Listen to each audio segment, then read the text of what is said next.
Dell a complètement revu sa copie, l'écran est un petit peu plus avancé, l'aération de la machine, on verra ça plus tard, est beaucoup plus à l'arrière et proéminente. Et puis on a gagné légèrement en finesse et en poids, mais globalement les lignes ont été vraiment retravaillées. Le pendant effectivement d'avoir un châssis qui est assez fin, mine de rien, et d'avoir des gros composants à l'intérieur, c'est que ça souffle un petit peu, surtout quand on commence à stresser un peu toute la machine. Bon, il faut bien avouer, c'est un peu bruyant, on monte jusqu'à 42 dB, alors quand on est juste à côté de la machine, on l'entend pas mal, port du casque obligatoire.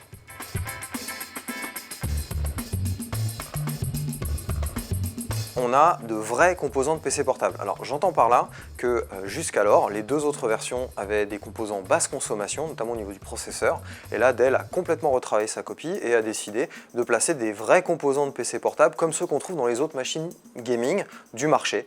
Donc fini les Core i7U et bienvenue au Core i7 HQ, etc. etc.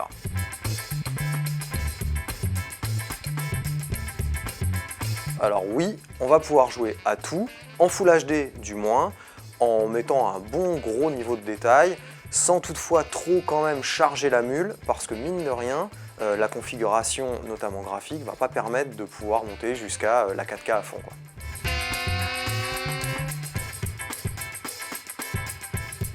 Sur ce PC gaming, à la commande, on va avoir le choix entre plusieurs écrans et plusieurs définitions d'écran.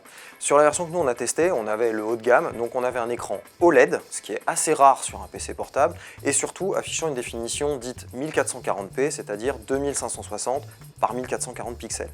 Autant dire que les couleurs sont vraiment superbes, le taux de contraste est dit infini, puisqu'il a atteint 999 099.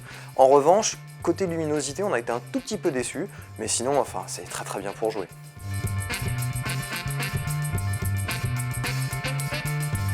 On craque pour cette machine, elle est vendue 2180 €, alors c'est pas rien, mais pour ce prix-là, on a le top du top, en tout cas sur ce type de configuration, et un écran OLED.